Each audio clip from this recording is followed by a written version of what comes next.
अस्सलाम वालेकुम my YouTube family, welcome to my YouTube channel. आज मैं आपके साथ में शेयर करने जा रही हूँ फटी एड़ियों के लिए बना करके होममेड रेमेडी।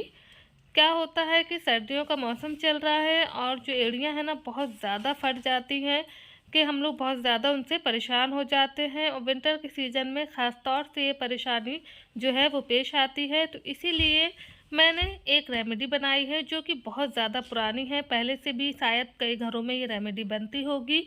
और इस रेमेडी के बहुत सारे फ़ायदे हैं कि अगर आप इसका यूज़ करते हैं तो 2 से 3 दिन में आप फटी एड़ियों से छुटकारा आसानी से पा सकते हैं। बिल्कुल भी आपको बाहर से कोई भी चीज़ लाने की ज़रूरत नहीं पड़ेगी। होममेड रेमेडी है, सारा इसका सामान जो है वो आपको आपके घर ही में मिल जाएगा और बहुत ही आसानी से ये रेमेडी जो है वो बन करके तैयार हो जाएगी और इसका फ़ायदा आपको 2 से 3 दिन में पता चलने लगेगा कि हाँ ये कितनी कारगर है। तो चलिए चलते हैं अपनी रेसिपी की तरफ जहाँ पे हम ये बनाएंगे। तो इसके लिए हमें बहुत ज़्यादा सामान की ज़रूरत नहीं है, बस हमें एक नॉर्मल सी मोमबत्ती लेना है यानी कि वैक्स का इस्तेमाल करना है और सरसों का तेल लेना है, एलोवेरा जेल लेना है, नारियल का तेल लेना है। मोमबत्ती हमने यहाँ पर ली है वाइट कलर की। अगर आपके पास कलरफुल है तो आप वो भी ले सकते हैं, लेकिन अगर वाइट कलर की हो ना तो ज़्यादा सूटेबल रहेगी आपको, क्योंकि कलर क्या होता है कभी कभी साइड इफ़ेक्ट भी दे देते हैं। तो इसलिए वाइट ही हो तो आप उसको ज़्यादा से ज़्यादा यूज़ करने की कोशिश कीजिएगा। तो यहाँ पे आप एक पीलर ले लीजिए या फिर ग्रेटर ले लीजिए और उससे इस तरह से आप इसको छील लीजिए, यानी कि वैक्स हमें निकाल लेना है। अब इसका हमें करना है मेज़रमेंट, तो बिल्कुल परफेक्ट मेज़रमेंट से आज मैं आपको बताऊंगी। तो कोई भी आप मेज़रमेंट कप ले लीजिए या फिर इस तरह से करछड़ी जो चम्मच मैंने लिया है वो आप ले लीजिए।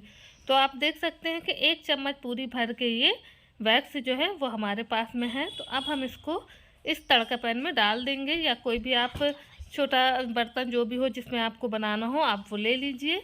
साथ ही में अब हम डालेंगे इसमें सरसों का तेल।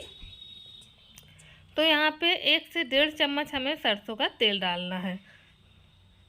सरसों का तेल डालने के साथ ही हमें लेना है नारियल का तेल। तो ये भी सर्दियों में क्या होता है कि जमा हुआ रहता है, तो मैंने इसको गर्म पानी में रख करके पिघला लिया था। तो ये देखिए इस तरह से लिक्विड शेप में आ गया है। तो अब 1 चम्मच हम इसमें डालेंगे नारियल का तेल। एलोवेरा जेल लेना है हमें, तो यहाँ पे आप या तो ताज़ा फ्रेश एलोवेरा का ये इस तरह से निकाल करके ले लीजिए, या फिर मार्केट में जो एलोवेरा मिलता है बना बनाया जेल जो होता है ना वो आप ले लीजिए। तो मैंने ऑलरेडी निकाल के रखा हुआ है कटोरी में, इसको मैं आपको बता रही हूँ कि किस तरह से हम बिल्कुल ताज़ा फ्रेश जो जेल है वो घर पे आसानी से इस तरह से निकाल सकते हैं। तो चाकू की हेल्प से बिल्कुल बारीक बारीक इसमें आपको कट लगाना है और स्पून से इस जेल को आपको निकाल लेना है। तो ये देखिए जितना हमने वैक्स लिया था ना उतना ही यहाँ पर एलोवेरा जेल भी है हमारे पास में। तो सारी चीज़ें हमने इसमें डाल दी हैं, सबको हमें अच्छे से मिला लेना है। मिलाने के बाद हमें इसको करना है गर्म, क्योंकि हमने वैक्स डाली है, इसको हमें पिघलाना होगा और जो जेल डाला है ये भी पिघलेगा और सारी चीज़ों को हमें बिल्कुल अच्छे से मिक्स कर लेना है। तो थोड़ी देर हमें इसको पकाना होगा। गैस की फ्लेम हम बिल्कुल लो रखेंगे, हाई फ्लेम पर इसको नहीं पकाएंगे, वरना ये जो वैक्स है ना हमारी वो जलने लगेगी। अगर बहुत ज़्यादा गर्म हो जाता है तो आप इसको नीचे रख के थोड़ा सा ठंडा कर लीजिए और फिर से आप इसको गैस पर वापस से चढ़ा करके गरम कर लीजिए। तो ये देखिए मेरा बहुत ज़्यादा गर्म हो रहा था, तो थोड़ी देर के लिए मैंने इसको रखा और फिर से वापस चढ़ाया और ये देखिए बिल्कुल एक सा हो गया है। जितना ऑयल था वैक्स था सब चीज़ें बहुत अच्छे से इसमें मिक्स हो चुकी हैं। अब गैस की फ्लेम को हम बंद करेंगे और इसको हम रूम टेम्परेचर पर आने देंगे, यानी कि इस तरह से चलाते हुए हम इसको बराबर ठंडा कर लेंगे। तो यहाँ पर जब ये बिल्कुल ठंडा हो जाएगा ना उसके बाद हम इसको ठंडा करेंगे ठंडे पानी में।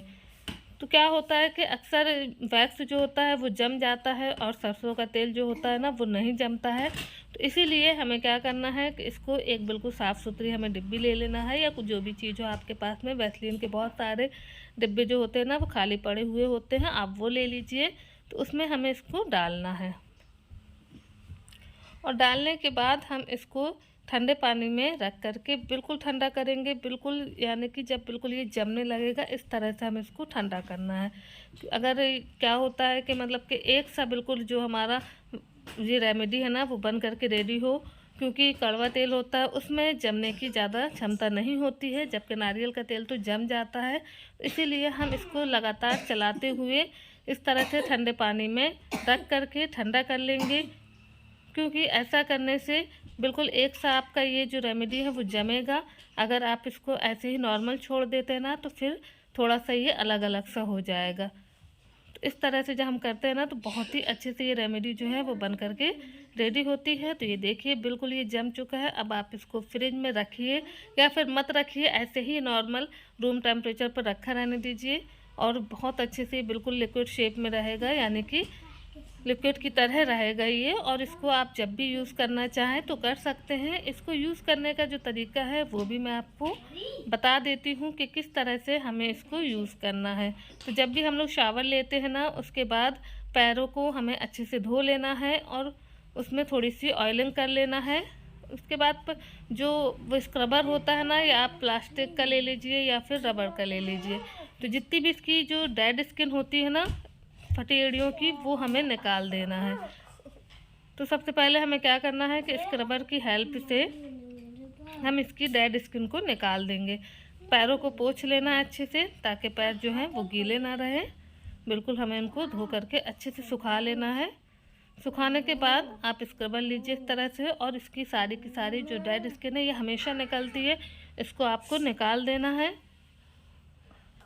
और फिर इसके बाद जो हमने ये रेमेडी बनाई है इसको हमें पूरे फुट में, यानी कि नीचे तलवों में इसको अप्लाई कर लेना है। जहाँ जहाँ पर पैर फटे हुए हैं या बहुत ज़्यादा गहरी दरारें हैं तो उसमें आपको बहुत अच्छे से इसको भर लेना है और अच्छे से 2 मिनट के लिए इसको मलना है, यानी कि मालिश जैसी करना है हमें, ताकि ये अंदर तक अच्छे से एब्जॉर्ब हो जाए। तो इस तरह से हम इसको 2 मिनट के लिए रगड़ेंगे। लगाने के बाद ये देखिए बिल्कुल सॉफ्ट स्किन आपको लगेगी, रगड़ते ही साथ में आपको इसका फ़र्क महसूस होगा। और फिर उसके बाद हमें सॉक्स पहन लेना है। तो पूरा टाइम अभी सर्दियों का मौसम हैगा तो सॉक्स पहनना बहुत ज़्यादा आसान होता हैगा, तो आपको सॉक्स पहन लेना है। उसके बाद में आपको इसको 2 टाइम यूज़ करना है। एक बार आपको मॉर्निंग में शावर लेने के बाद और एक टाइम आपको नाइट में, यानी कि सोने से पहले। जब रात को हम सोने जाएंगे तब भी हम इसको पैर धो करके अच्छे से इस वैक्स को लगा लेंगे, यानी कि रेमेडी को, लेकिन हम तब सॉक्स नहीं पहनेंगे। तो कैसी लगी आज की रेमेडी मुझे ज़रूर बताइएगा कमेंट सेक्शन में। मिलते हैं आपसे अगली वीडियो में, जब तक के लिए अल्लाह हाफिज़।